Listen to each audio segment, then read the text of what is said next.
أعوذ بالله من الشيطان الرجيم بسم الله الرحمن الرحيم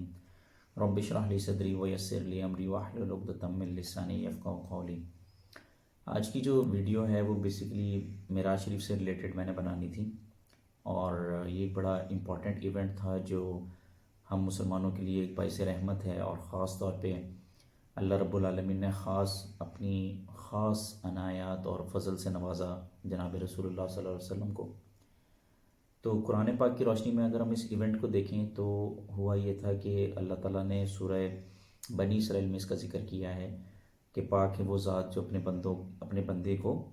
مسجد حرام سے مسجد اقصیٰ یعنی کہ فلسطین لے گئی۔ ایک تو یہ پورشن ملتا ہے واقعہ معراج کا کہ اللہ رب العالمین آقا علیہ الصلوۃ والسلام کو مکہ سے بیت المقدس کی طرف لے گئے راتوں رات۔ یہ اللہ پاک کی قدرت تھی جو اللہ رب العالمین نے دکھانی تھی۔ اور دوسرا جو اس کا پورشن ہے وہ سورہ نجم میں اللہ رب العالمین نے بڑی خوبصورتی سے ڈسکس کیا ہے کہ اللہ رب العالمین آقا علیہ الصلوۃ والسلام کو آسمانوں پر لے گئے اور پھر اپنی بڑی بڑی نشانیاں دکھائیں، جنت الماوا دکھایا، سدرۃ المنتہا دکھایا۔ اب یہ کیا چیزیں ہیں، ان کی کیا ایکسپلینیشن ہے، یہ اللہ بہتر جانتے ہیں، اللہ کے رسول بہتر جانتے ہیں، یا علماء کرام میں سے وہ لوگ جن کو اللہ رب العالمین نے اتنا وزڈم دیا ہے کہ وہ کسی حد تک اس کو سمجھ سکتے ہیں، وہ زیادہ بہتر ایکسپلین کر سکتے ہیں۔ بہرحال اس میں سورہ نجم میں اللہ تعالیٰ نے بڑی خوبصورتی سے بتایا کہ حضرت جبرائیل جو تھے وہ اللہ رب العالمین کے حکم سے رسول اللہ کے بڑے کلوز ہوئے، یہاں تک کہ کمان سے بھی کم تر فاصلہ رہ گیا۔ پھر انہوں نے اللہ کے حکم سے جو بھی وحی کی رسول اللہ کو وحی کی۔ اب وہ اللہ جانتا ہے، حضرت جبرائیل جانتے ہیں اور رسول اللہ جانتے ہیں کہ کیا وحی ہوئی۔ تو اللہ تعالیٰ فرماتے ہیں کہ میں نے نبی پاک صلی اللہ علیہ وسلم کو یہ تمام چیزیں بظاہری آنکھ سے دکھائیں۔ حضور نے اپنی بشرتی آنکھ سے سارا کچھ فلسطین میں دیکھا، بیت المقدس کے آس پاس، پھر عرش میں اللہ کی ساری نشانیاں دیکھیں، جنت الماوا دیکھا، سدرۃ المنتہا دیکھا، جبریل امین کو ان کی اصل حالت میں دیکھا، اور اللہ تعالیٰ کی بڑی بڑی نشانیاں دیکھیں۔ علماء کرام فرماتے ہیں رسول اللہ نے جنت کو بھی دیکھا، دوزخ کو بھی دیکھا، اور اللہ تعالیٰ کی وہ تمام قدرتیں جو عام بشر سے پوشیدہ ہیں وہ بھی رسول اللہ نے دیکھیں۔ لیکن یہاں پہ ایک چھوٹا سے بڑا امپورٹنٹ پورشن ہے جو میں آپ سے ڈسکس کرنا چاہ رہا ہوں، جو عقیدے کا بڑا امپورٹنٹ حصہ ہے، کہ اکثر لوگ یہ سمجھتے ہیں کہ معراج شریف وہ ایونٹ تھا کہ جس میں رسول اللہ صلی اللہ علیہ وسلم نے اللہ رب العالمین کو براہ راست دیکھا۔ تو اس کنفیوژن کو تھوڑا سا کلیئر کر لیجیے۔ سورہ الشورى ہے،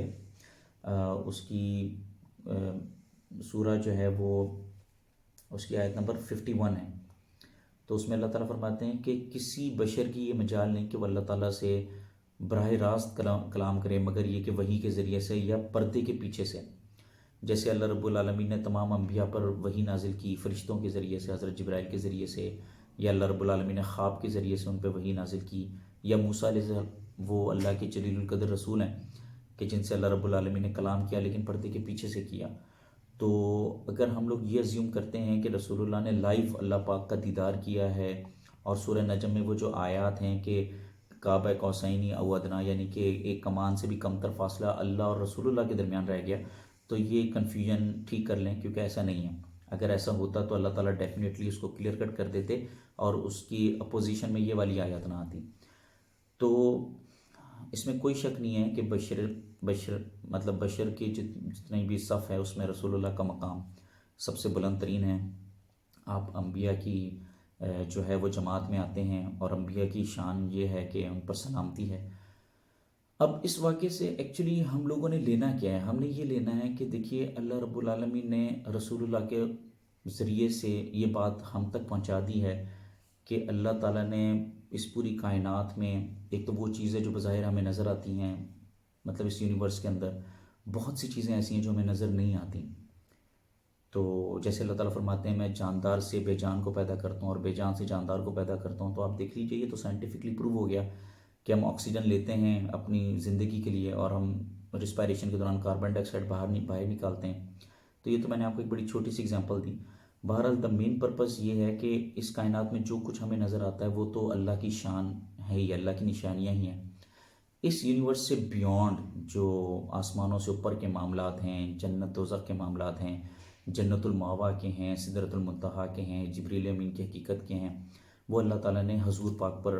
اس راز کو کھولا، اور پھر رسول اللہ نے یہ تمام چیزیں ہمیں بھی آگے بتائیں، اور قرآن کے ذریعے سے اللہ تعالیٰ نے رسول اللہ کے ذریعے سے ہمیں بھی بتایا۔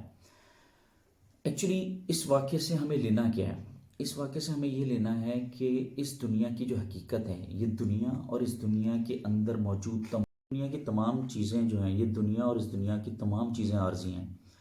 اور ہمیشہ قائم رہنے والی جو چیز ہے وہ آخرت ہے، جو اس یونیورس سے بیونڈ ہے۔ اب اس چیز کا تعلق جو ہے وہ ایمان سے ہے۔ اللہ تعالیٰ نے ہم پہ بہت زیادہ فضل کیا، اللہ تعالیٰ نے اس امت پہ بہت بڑا کرم کیا کہ اپنا ایک پیارا رسول بھیجا، اور اس رسول پہ اپنی ساری حقیقتیں واضح کر دیں، اور اس رسول کے ذریعے سے اس امت کو یہ میسیج دے دیا کہ یہ دنیا اور اس دنیا کی ہر چیز عارضی ہے۔ اب ہمیں اس میں کیا لیسن لینا ہے؟ ہمیں یہ لیسن لینا ہے کہ یہ دنیا اور اس دنیا کی تمام چیزیں ہیں، جیسے دیکھیں ہم میں سے ہر کوئی کسی نہ کسی کثرت کی طرف بھاگ رہا ہے۔ اپنا اگر ہم لوگ احاطہ کریں، کچھ لوگ مال کی کثرت میں اتنا اپنے آپ کو تھکا دیتے ہیں کہ ان کے پاس دین کے لیے ٹائم نہیں ہے۔ کچھ لوگ اقتدار کے لیے اپنے آپ کو اتنا تھکا دیتے ہیں کہ ان کے پاس دین کے لیے ٹائم نہیں ہے۔ کچھ لوگ اپنے پروفیشن کو یا اپنی جو ان کا شوق ہوتا ہے، ہابی ہوتی ہے، اس میں اپنے آپ کو اتنا تھکا دیتے ہیں کہ ان کے پاس دین کا ٹائم نہیں ہے۔ حالانکہ قرآن کریم آپ کو یہ کہہ رہا ہے کہ آپ اپنے آپ کو دین کے لیے تھکائیں، باقی چیزوں کو ایک لیول تک لے کے چلیں، ان کی ایک لمٹ بنائیں۔ لیکن اگر آپ نے کسی چیز میں اپنے آپ کو تھکانا ہے یا کسی چیز میں کثرت لے کے آنی ہے تو وہ دین کی طرف لے کے آئیں، کیونکہ اگر ہم دنیاوی کسی چیز میں اپنے آپ کو تھکا دیں گے اور دین کے لیے ہمارے پاس لیس افیکٹو اور لیس انرجیٹک ٹائم رہ جائے گا، تو وہ جس چیز کے پیچھے ہم بھاگ رہے ہیں وہ تو ختم ہونے والی ہے، اس کی تو ایگزسٹنس ہی بڑی لمیٹڈ سی ہے۔ اور جو ہمیشہ رہنے والی ہے اور جس نے ہمیشہ کی زندگی ہمیں دینی ہے، اس کے لیے ہم اگر اپنا لیس افیکٹو ٹائم لگا رہے ہیں، لیس انرجیٹک ٹائم لگا رہے ہیں، تو ہم اپنے ساتھ بہت بڑی زیادتی کر رہے ہیں۔